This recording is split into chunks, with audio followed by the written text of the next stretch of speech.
Your friends, will they stand their ground? Will they let you down? Hey.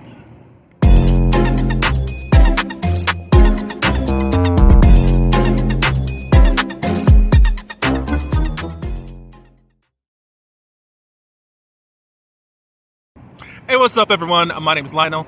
I'm your host for LTV Productions. You are watching I Watch You Watch. We are covering a new show that I already introduced you to on last week. It's hot, fresh, and new, called Natives. It's a web series created by Mr. Ronald Hinton. So shout out to him and to the crew and also the cast. I appreciate everyone for coming to my channel. Please like this video and also subscribe to this channel, and you can leave your comments below. Now let's get into this episode. All right, so we start off with Kai.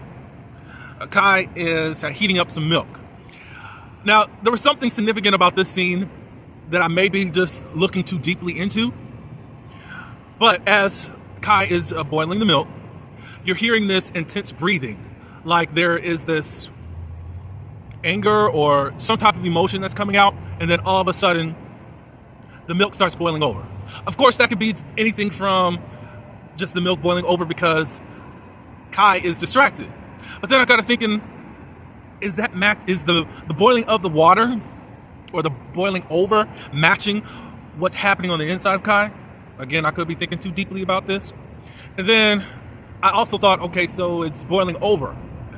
Could that be in symbolism of don't cry over spilled milk? You know, because there's something that happens later on in this episode. I'm like, I wonder if that could be a connection there. Look, how my mind works. Don't pay attention, but pay attention to me. Sometimes I'm correct, sometimes I'm not. But just, I had to go there. I'm like, this has to be a scene a little bit deeper, or I could just not be going too deep on this. But writers, y'all can let me know what you were thinking about this scene. So Kai gets dressed, very cunty. Obviously, Kai is somebody that's somewhat of a fashionista. While Kai is headed out the door, they see the picture of their mom. They do wish the mom a happy birthday, and they miss them, and also light a candle. Next scene we get is Izzy. Izzy got a job, y'all. So there's this guy that's showing him the ropes as to what goes on. It looks like this is in a restaurant kitchen environment, and also gives him a little bit of what to expect. And as he's showing him all this, all of a sudden this guy asks, can I trust you? And Izzy says, yeah. I took it as two ways. He's already looking puzzled. It's like, yeah, you can trust me, but what do I need to trust you for? So I probably think that that's the latter of the situation. So they go to the back room, and this guy brings out this alcohol bottle that he has. And basically says, look, some of these customers are going to try you, and instead of getting mad, just say, excuse me for a moment, and you come back to the back and take you a little swig. I said, okay. So he drinks, and then he offers Izzy some, and he drinks. Now, I said, wait a minute. Now, has anybody learned anything about coronavirus? Like, after that whole pandemic, and y'all still sharing and not wiping, not nothing? Look, it's not that serious, but hey, not a lot of people take coronavirus that serious after it's done with. Why is that, I wonder? Anyways, don't take me serious on that, please. So then Izzy asks, what is your story? And we meet the new character by name, Adrian. Adrian Oliver Jackson.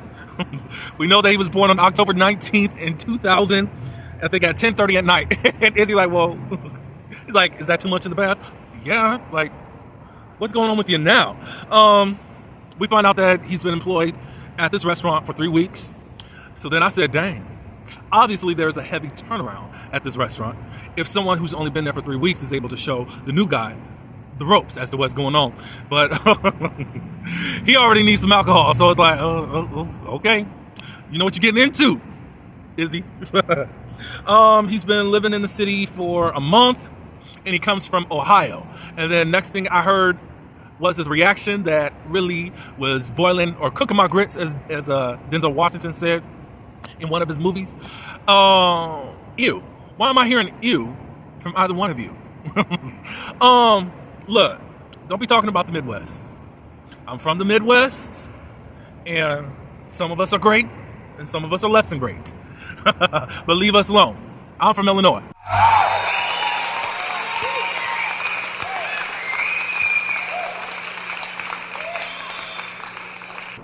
So leave us alone, y'all. In y'all wonderful city, New York. So Izzy does give a little bit of background of him. You know, he's just moving back from LA. He's trying to get his money up, and then he's headed straight back out there. And Adrian says, what is the rush? This is New York City, baby. I'm paraphrasing. So this is the second person since him being back in the city saying, why are you going back? Why don't you just stay here? I just want to say this. You know, some people think that they got to travel here and there to make it. Possibly, and possibly not. Sometimes you can just bloom where you're planted at. And a lot of people aren't able to see the treasures and the real access that they have right around them for looking too forward instead of right where you're at. You got green pastures right in front of you. So I think that is probably the message that's being instilled in Izzy right now. And I wonder if this is really based on the true story. I don't know, but we'll see later on. Izzy gets a call, and he says, look, I gotta take that. Adrian gonna say, well, excuse me. Let me know when you can fit me into your calendar. Lord, dramatic. So it's Jazz that's calling. And she informs Izzy that it is Kai's mom's birthday, which is her name is Janet. And she says, you know, I'm stuck in what she has going on and won't be able to be there for Kai. And can Izzy fill in? And Izzy was like, after the last interaction, I think not. But he says, you know, I'm also blocked. Like, how am I going to do anything with them? So Jazz says, no, you're not blocked anymore. So obviously Jazz is doing a lot of stuff behind the scenes to try to mend fences between Izzy and Kai, which that's a good friend, you know. So they get off the phone.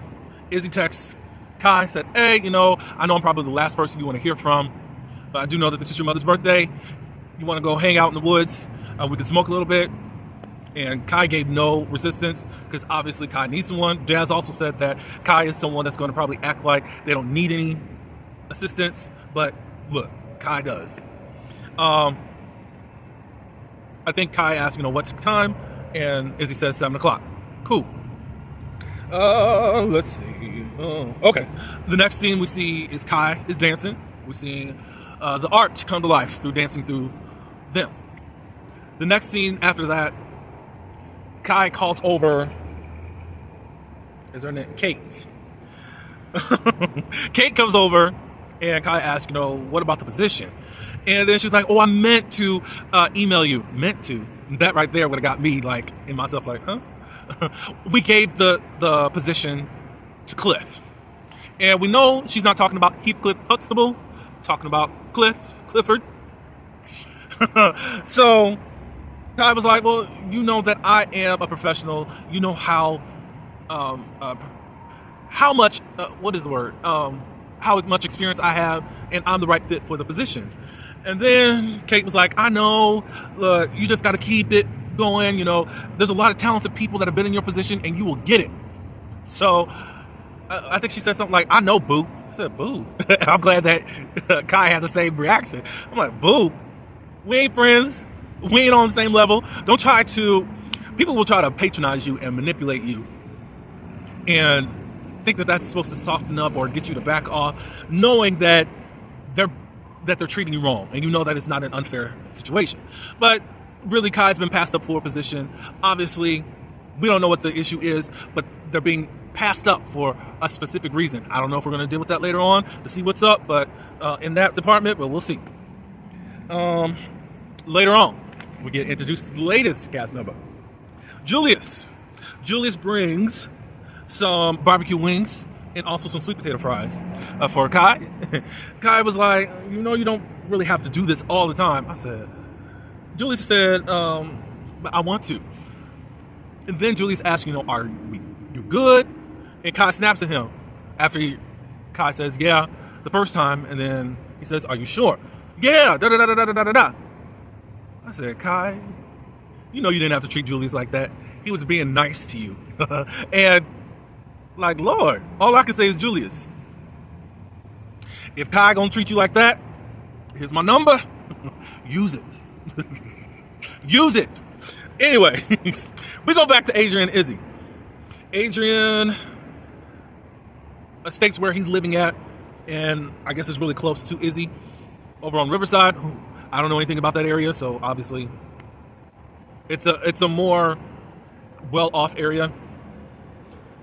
Izzy says where he's living also.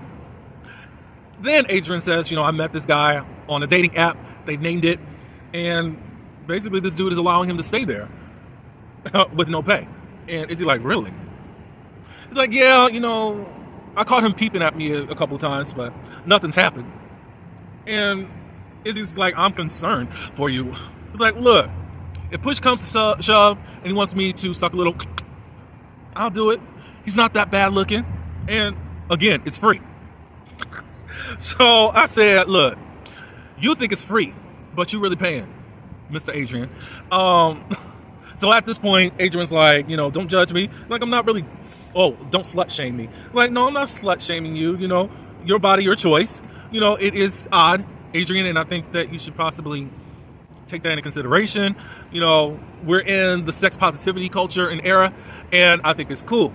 I think that you also should have some common sense along with being positive sexually, But anyways, Izzy says, well, what if he's some type of mass murderer? And Adrian says, when it's my time to go, it's my time to go. I said to myself, okay. It looks like Adrian is the carpe diem type person. Like, he just goes with the flow. I just say this, I probably would be just like Izzy. And I'm kind of like this with some of my friends. But really, I don't even understand why some of my friends are my friends, because the way I go in on them on some of the decisions they make, sometimes I'd be like, sir, ma'am, you don't really got to do it like that. Like, come on. But I would say, or at least suggest for Adrian, get a plan B, because he's going to want more than just a little sucky, if that comes. After learning how there's a lot of things that go down when people offer up their space for free. No, that's a way to manipulate. That's a way to control people. I never knew there was just such a, I'm saying this word, but probably not the right word, but there is a real seriousness of to me, insanity of homeless people who are looking for a place to stay, but they got to trade sex in order to do it. I'd be like, dang, that is so crazy for people that just need a place to stay. And it's not so much on the homeless person, but I really look at the person that allowing them to stay. Like, you don't have to treat people and do people like that. And then if they don't do what you say do, especially in the sex department, or the homeless person doesn't want to continue to do that, then you kick them out on the street. That's messed up. So it looks like Izzy likes him, and Adrian says, I like you. You're just a little too judgy, or you're a little judgy. So the next scene, Kai goes up to Julius and apologizes, and then she ends up. They end up telling Julius what's really going on, and Julius is there to hear. Like, this is one of the most patient, caring guys, and that's why I said, Julius, here's my number. Take my number, because if Kai want to keep acting like this, I don't care. You can just give me the sweet potato fries. I don't care. No, Kai, you better not mess this up. So after just stating what's going on in Kai's life right now, they leave. I apologize. They leave. Then Kai heads on to the spot that they and Izzy are supposed to be meeting at. Meanwhile, Adrian is getting sick in the bathroom. He drank a little bit too much liquor and throwing up. The restaurant people end up throwing him out. It's 6:55. They're supposed to be meeting at 7. So he has to drag Adrian along with him. They go back to the apartment building. Kai had already been trying to message Izzy. I think he had low battery, if I didn't mention that already. So he couldn't message. He gets back to the apartment building and goes knocks on Kai's door. Kai don't want to hear it, but Izzy says, I'm not going away. I'm glad that he's putting in a different kind of effort this time, because before, even though Kai was leaving him, at this point, Kai can't go nowhere, Kai ends up opening the door and says, I don't want any of your excuses. And Izzy said, I'm not going to give you one. Like, you weren't there for me. I know, da-da-da-da-da. So they sit on the couch, and Kai says, she's gone. My mother's gone. Oh, we find out that their mom passed away about 6 months ago. I was like, oh, wow, that's new and fresh. Most definitely someone needs to be there with them. I'm going to say this much. I'm going to give Izzy a half a point. You did what you could to get there on time. Or not on time, because it was 8 o'clock that you actually got to Kai. You did show up. I loved how you embraced Kai. And I also seen the emotional face or presence that you had on you. And you know, there's some people that you can just be strong and just hug the person and I'll be there, I'm strong. But it's another level when you can get down in the mud with them. You cry, I cry. I'm gonna still be a strength for you. I got you. You know, you can have empathy and feel what they're feeling. I think that obviously there is a strong bond between Izzy and Kai, and hopefully they build upon it. Jazzy comes in and she's celebrating this reconciliation between Izzy and Kai, and then she also mentions that there's this guy on the steps there puking his guts out. And Kai is like, to Izzy, because that is Adrian. So I think that we are on a wild ride. I think I talked too much, but oh well. I'm loving where the series is going to, and I apologize again for getting the identities wrong. I don't want to do that to Kai, and I'm glad that Kai is on the cast and all that. Again, Julius, call me. But I appreciate this episode. Cast and crew, keep going. I'm here. You can just say that I'm forever a supporter. And it's only 2 episodes in. I love what you guys give. Again, I do appreciate everyone for coming to my channel. Make sure that you actually do tune into the episode. Thank you for coming over here. But please, go and like the video. Help the algorithm for YouTube, for their series and their show over there. Subscribe over there also. And subscribe here too. And leave your comments below. And until the next video, peace.